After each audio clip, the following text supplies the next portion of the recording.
नमस्कार, आप देख रहे हैं इंडिया वॉइस। मैं हूं आपके साथ जो इस बुलेटिन की शुरुआत करते हैं बड़ी जानकारी के साथ। हरियाणा चुनाव से जुड़ी बड़ी खबर सामने आ रही है। हरियाणा के सीएम नायब सिंह सैनी कल करेंगे नामांकन। लाडवा विधानसभा सीट से चुनावी मैदान में है सीएम सैनी। नामांकन दाखिल करने के बाद सीएम करेंगे जनसभा, तो ये जानकारी सामने आ रही। नामांकन दाखिल करने के बाद सीएम जनसभा भी करेंगे। बताते चले, लाडवा विधानसभा सीट से चुनावी मैदान में सीएम सैनी है, तो ये जानकारी सामने आ रही है। और कल सीएम सैनी अपना नामांकन करेंगे। हरियाणा चुनाव से जुड़ी ये जानकारी। कल मुख्यमंत्री अपना नामांकन करेंगे।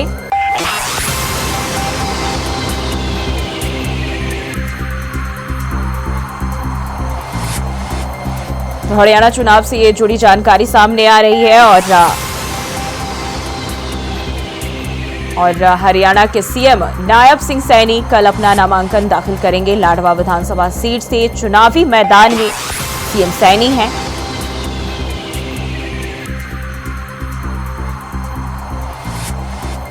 और इसी के साथ नामांकन दाखिल करने के बाद जो है जनसभा को भी संबोधित करेंगे।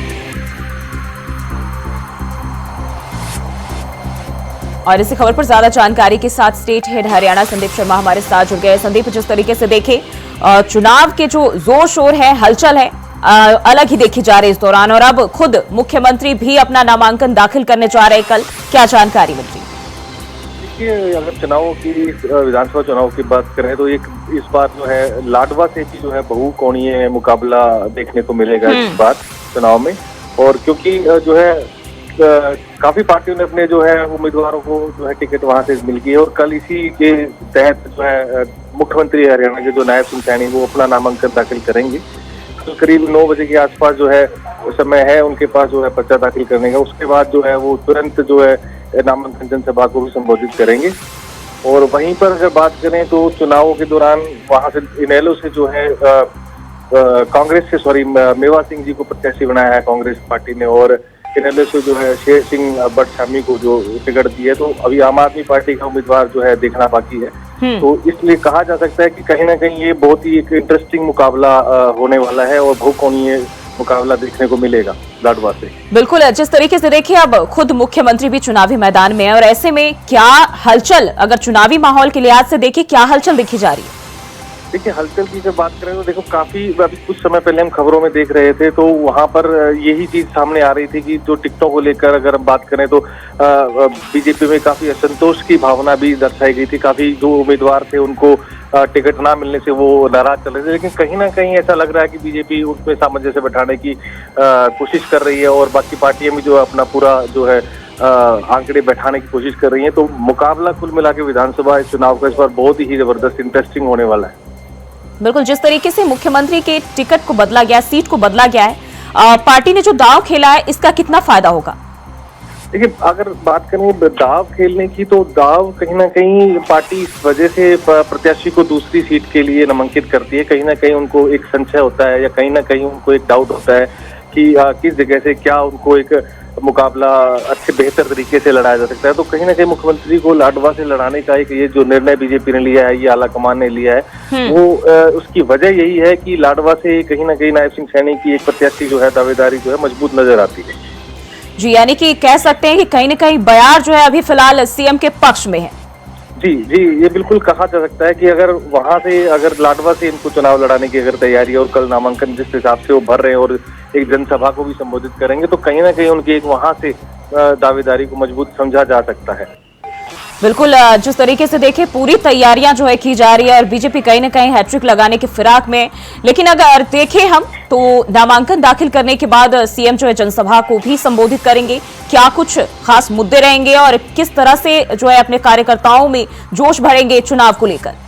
देखिए, जैसा कि मैंने पहले कहा कि अभी जो टिकटों के आवंटन को लेके जिस प्रकार से कार्यकर्ताओं में बीजेपी की और जो बड़े लीडर्स थे जिनको टिकट ना मिलने की वजह से जो खफा थे, उनके तहत जो उनके बीच कहीं ना कहीं सामंजस्य बैठाएंगे और कार्यकर्ताओं को जो है उनके अंदर जोश भरने की वो कोशिश करेंगे और उनको कहीं ना कहीं जो है अपने समझ के दायरे में लेकर उनको कहीं ना कहीं समझाने के प्रयास में रहेंगे और कोशिश करेंगे कि कहीं ना कहीं जो है इनके जो बीच में जो मनमुटाव है वो कहीं ना कहीं जो है खत्म किया जा सके और अपनी दावेदारी को मजबूत करा जा सके। बिल्कुल, बहुत बहुत शुक्रिया संदीप तमाम जानकारी के लिए। तो अब जो है मुख्यमंत्री अपना नामांकन दाखिल करेंगे और फिलहाल जिस तरीके से हमारे सहयोगी ने अभी बताया कि जो लाडवा सीट से सियासी बयार है कहीं न कहीं मुख्यमंत्री के पक्ष में है और अब नामांकन दाखिल करने के बाद वो जनसभा भी करेंगे।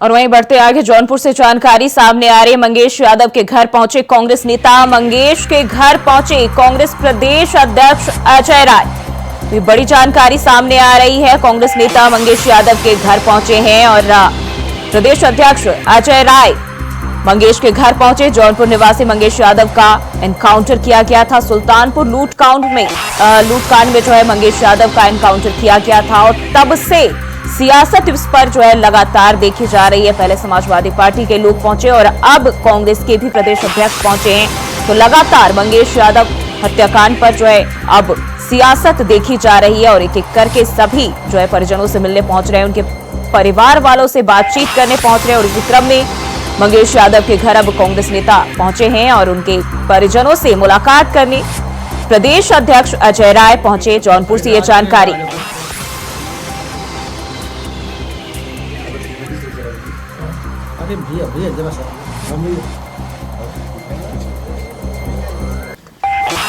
और इसी खबर पर ज्यादा जानकारी के साथ विवेक कुमार हमारे संवाददाता जौनपुर से हमारे साथ जुड़ चुके हैं। विवेक, जिस तरीके से देखें मंगेश यादव जब से हत्याकांड का मामला सामने आया, सियासी पारा लगातार हाई दिखा जा रहा है और अब कांग्रेस नेता जो है मंगेश यादव के परिजनों से मिलने पहुंचे हैं। क्या ताजा जानकारी मिल रही?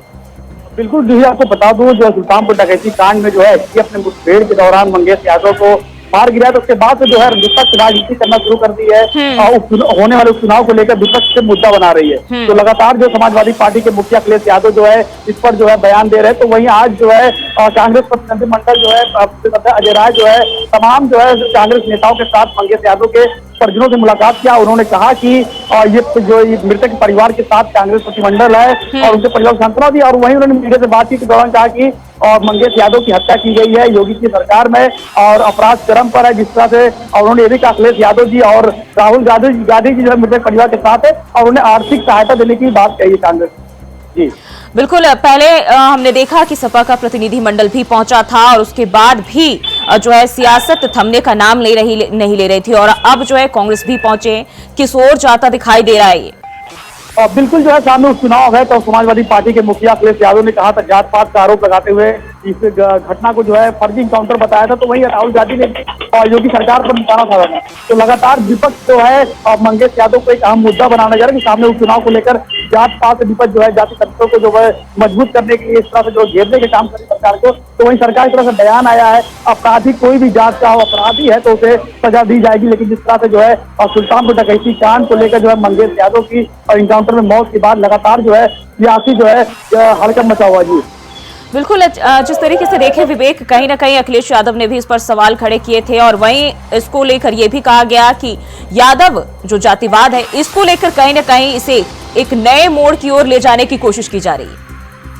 जो अखिलेश यादव ने कहा था मंगेश यादव जो है जिसके एनकाउंटर से मार गिराया गया, अन्य लोगों को पैर में गोली मारी गई। लगातार जो अखिलेश यादव जो है एसटीएफ पर सवाल खड़े कर रहे थे, योगी सरकार पर सवाल खड़े कर। लेकिन कल अभी जो है और राहुल गांधी ने भी एक बयान दिया है जो योगी सरकार पर निशाना साधा है। राहुल गांधी ने कहा था कि कांग्रेस प्रतिनिधिमंडल जो है उनसे मुलाकात करेगी।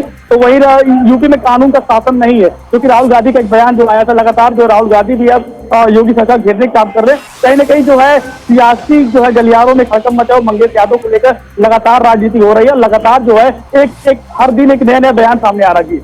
बिल्कुल, देखिए तो हम उत्तर प्रदेश में 10 विधानसभा सीटों पर उपचुनाव भी होने और कहीं ना कहीं अगर हम देखें लोकसभा चुनाव में जितना फायदा जो है सपा को हुआ है शायद उसी को देखते हुए अब जो है पूरी अपनी नजर जो है प्रदेश में होने वाले तमाम जो योगी सरकार के अंदर जो भी वारदात हो रही है, जो भी अपराधियों को मारा जा रहा है या फिर जो भी इस तरह की घटनाएं सामने आ रही है, कहीं ना कहीं इसका फायदा उठाने की कोशिश में पूरी तरह विपक्ष है। देखिए तो चुनाव को लेकर तो तमाम पार्टियां जो है दमखम लगा रही है। तो सभी जानती है इस उपचुनाव को लेकर सरकार बनेगी ना बिगड़ेगी। लेकिन विपक्ष के पास कोई मुद्दा नहीं बचा। विपक्ष जो है वर्तमान मुद्दा मंगेश यादव को मुद्दा बना के जो है मैदान में एक नया समीकरण साधने की तैयारी कर रहा है। तो वही बात की जो चुनाव को लेकर किस तरह से जो है क्या समीकरण सामने आती है। लगातार हफ्ता से नेताओं की जो है अभियान जारी है। तो वहीं बीजेपी की तरफ से हम बात करें तो सत्ता अभियान के जरिए चुनाव को जो है मजबूत करने का प्रयास किया जाए। लेकिन मंगेश हत्याकांड को लेकर जो है पूरे प्रदेश में जो है चर्चा का विषय बना हुआ है।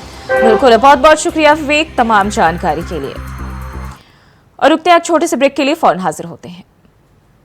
और ब्रेक के बाद स्वागत है आपका। बात करते हैं खबरों की। भारत की आधिकारिक यात्रा पर आए अबू धाबी के क्राउन प्रिंस शेख खालिद बिन मोहम्मद बिन जायद अल नायान ने हैदराबाद हाउस में प्रधानमंत्री नरेंद्र मोदी से मुलाकात की। यह क्राउन प्रिंस के रूप में उनकी पहली भारत यात्रा है।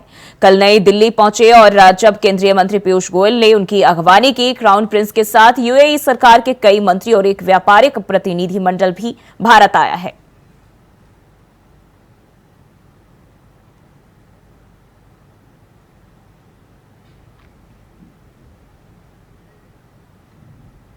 और वहीं बढ़ते आगे अमेरिका दौरे पर कांग्रेस नेता राहुल गांधी आज और कल। राहुल गांधी वॉशिंगटन डीसी में रहेंगे। वॉशिंगटन डीसी में भारतीय समुदाय के लोगों से करेंगे बातचीत। कई महत्वपूर्ण बैठकों में हिस्सा लेंगे राहुल गांधी। तो ये जानकारी राहुल गांधी को लेकर कई महत्वपूर्ण बैठकों में हिस्सा लेंगे कांग्रेस नेता राहुल गांधी और भारतीय समुदाय के लोगों से बातचीत भी करेंगे। वॉशिंगटन डीसी में जो है आज और कल रहेंगे राहुल गांधी। तो अमेरिका दौरे पर आज और कल वॉशिंगटन डीसी में बातचीत करेंगे, भारतीय समुदाय के लोगों से मिलेंगे। साथ ही साथ कई महत्वपूर्ण बैठकों में भी राहुल गांधी हिस्सा लेंगे।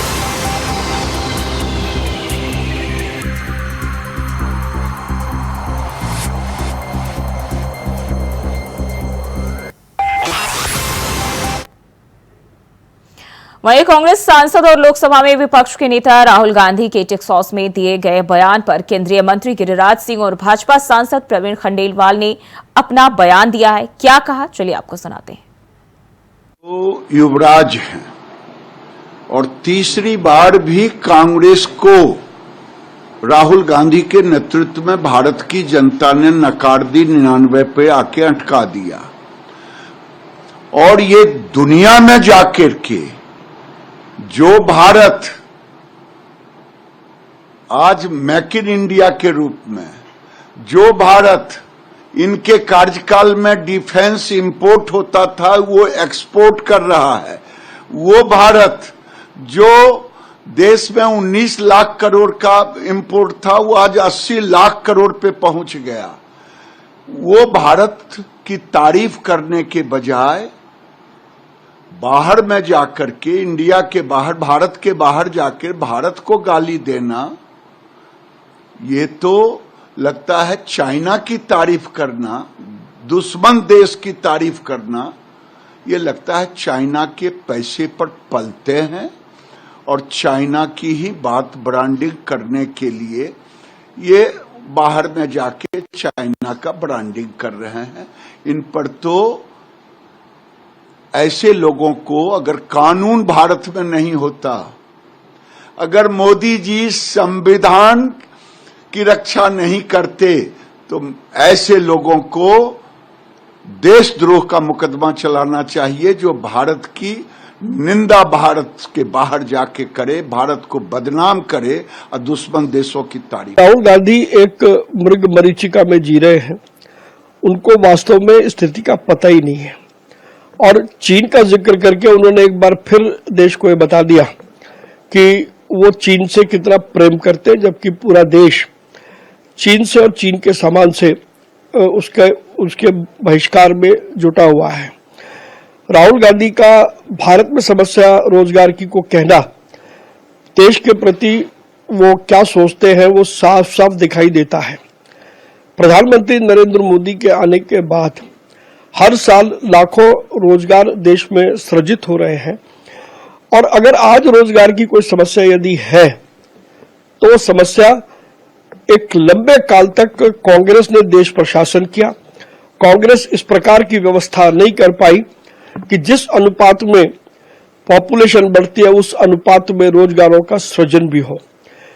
बावजूद इसके पिछले 10 वर्षों में रोजगार के नए आयाम प्रधानमंत्री नरेंद्र मोदी ने स्थापित किए हैं, जहां उन्होंने स्वनिधि योजना के जरिए छोटे लोगों को, विश्वकर्मा योजना के जरिए जो लोग हाथ का काम करते हैं, कारीगर, उन लोगों को, लखपति दीदी के जरिए महिलाओं को और अनेक अन्य योजनाओं के जरिए रोजगार सृजन का एक बड़ा काम किया है। स्टार्टअप के जरिए इतना बड़ा रोजगार हमारे देश में हुआ है, मुझे लगता है कि दुनिया के किसी भी देश में उतना रोजगार हुआ होगा। तो कई मायने में राहुल गांधी को ये समझना चाहिए कि वो किस बात पर क्या कह रहे हैं। मुझे लगता है कि उनका कोई अनुसंधान नहीं है, बोलने के लिए उन्होंने बोलना है। तो अगर ऐसा विपक्ष के नेता यदि इस प्रकार का गैर जिम्मेदाराना बयान देंगे तो जनता उसको देख रही है, समय आने पर निर्णय करेगी। वहीं सुल्तानपुर एनकाउंटर पर छिड़े सियासी घमासान के बीच बसपा प्रमुख मायावती ने अपनी प्रतिक्रिया दी है। सपा और बीजेपी को आड़ो हाथे लेते हुए मायावती ने कहा, दोनों पार्टियां कानून व्यवस्था को लेकर एक दूसरे पर आरोप लगाकर अपराधी और जाति के नाम पर जबरदस्ती की राजनीति कर रही है, लेकिन इस मामले में दोनों चोर मौसेरे भाई जैसे हैं।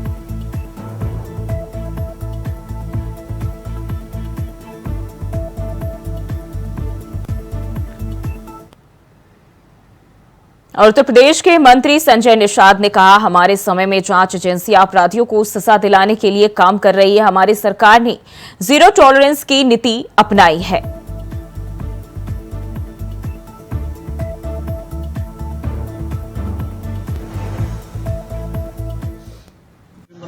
से पूछा जाना चाहिए कि 7 जून 2015 को मैं जब रेल आंदोलन कर रहा था गोरखपुर, और जो सपा की सरकार थी उसमें गोली मारी गई और मेरा एक भाई मारा गया अखिलेश निषाद, तो क्या वो पुलिस ने जो मारा था तो पुलिस बच्चक नहीं थी निषाद के बेटे के मारे?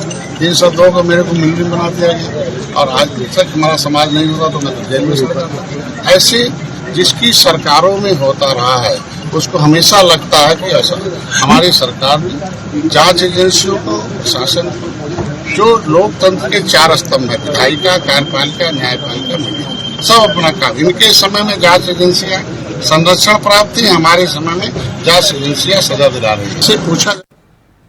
वहीं 54वीं जीएसटी परिषद की बैठक में दिल्ली मंत्री आतिशी ने कहा कि दुनिया में कोई भी ऐसा देश नहीं है जो रिसर्च ग्रांट पर जीएसटी लगाता हो। शैक्षिक संस्था जो खुद रिसर्च ग्रांट जागृत कर रही है, अब बीजेपी उस पर भी जीएसटी लगाने की बात कर रही है। हम इसका विरोध करते हैं। और क्या कहा, चलिए सुनाते हैं। कल 2 महत्वपूर्ण मुद्दे दिल्ली सरकार जीएसटी काउंसिल में उठाने वाली है। सबसे पहले जो रिसर्च ग्रांट्स पर जीएसटी लगाया गया है, आपको पता होगा कि अगस्त के महीने में देश के बड़े बड़े शिक्षण संस्थानों को अपनी रिसर्च ग्रांट्स पे जीएसटी के नोटिस आए कि 2017 से 2024 तक के जो भी उनको ग्रांट्स मिली थी उन पर जीएसटी देने के लिए कहा गया। इसमें देश के कई बड़े शिक्षण संस्थान शामिल थे, जैसे आईआईटी दिल्ली, पंजाब यूनिवर्सिटी, जो बड़े लेवल की रिसर्च, साइंस टेक्नोलॉजी में कटिंग एज रिसर्च करते हैं। दुनिया में कोई भी ऐसा देश नहीं है जो रिसर्च ग्रांट्स पर जीएसटी लगाता हो, चाहे यूएसए हो, चाहे कनाडा हो, चाहे साउथ कोरिया हो, चाहे चाइना हो। इनफैक्ट ये सारे देश तो अपने जीडीपी का एक बड़ा हिस्सा रिसर्च ग्रांट्स पे देते हैं। दूसरी तरफ भारत सरकार, भाजपा की सरकार, मोदी जी की सरकार खुद रिसर्च पे पैसा लगातार घटा रही है। 70,000 करोड़ से लाकर 30,000 करोड़ पे उन्होंने खड़ा कर दिया है जो सरकारी रिसर्च ग्रांट्स होती हैं। दूसरी तरफ अब जो एजुकेशनल इंस्टीट्यूशंस खुद रिसर्च ग्रांट्स रेज कर रही हैं, चाहे प्राइवेट इंस्टीट्यूशन से, चाहे फॉरेन इंस्टीट्यूशन से, चाहे अलग अलग थिंक टैंक से, अब उन रिसर्च ग्रांट्स पर भी केंद्र सरकार जीएसटी लगाने की बात कर रहा है। हम इसका पुरजोर विरोध करते हैं और कल दिल्ली सरकार इस मुद्दे को जीएसटी काउंसिल में उठाएगी और सारे शिक्षण संस्थानों के लिए रिसर्च ग्रांट्स पे जीएसटी की एग्जेम्पशन की मांग करेगी। वहीं बिजनौर शहर कोतवाली पुलिस और बदमाशों के बीच मुठभेड़ हो गई, जिसके बाद एक बदमाश के पैर में गोली लग गई। पकड़ा गया शातिर बदमाश एक किस्म का लुटेरा बताया जा रहा है। पुलिस आरोपी के कब्जे से तमंचा, बाइक और मोबाइल बरामद की है। पुलिस ने आरोपी को गिरफ्तार कर मामले की जांच शुरू कर दी है। बिजनौर शहर कोतवाली क्षेत्र का ये मामला बताया जा रहा है।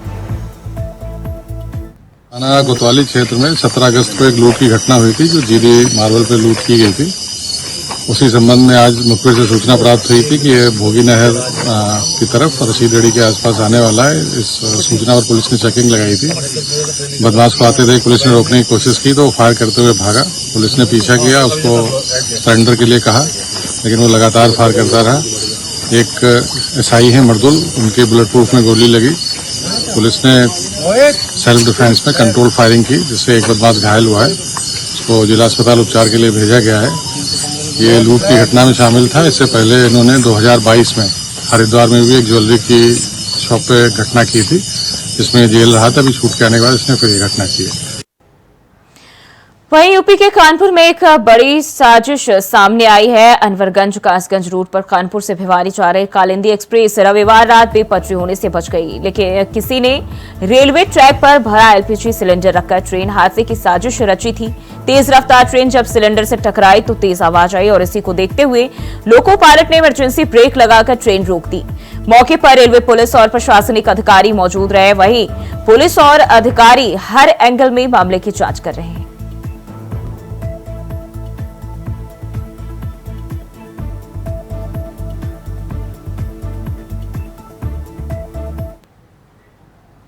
और जौनपुर में जमीनी विवाद को लेकर दबंगों ने धारदार हथियार से युवक पर हमला कर दिया। मारपीट का लाइव वीडियो सोशल मीडिया पर जमकर वायरल हो रहा है। घायल युवक को उपचार के लिए अस्पताल में भर्ती कराया गया। सूचना पर पहुंची पुलिस ने मामले की जांच शुरू कर दी है।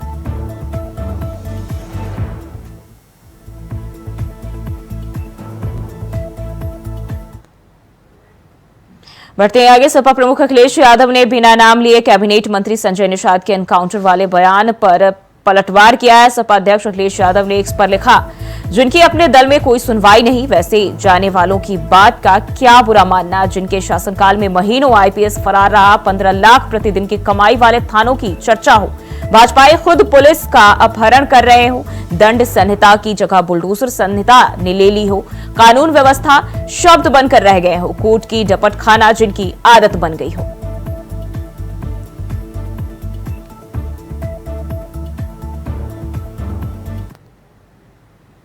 बुलेटिन में फिलहाल के लिए बस इतना ही। खबरों के लिए बने रहिए इंडिया वॉइस के साथ।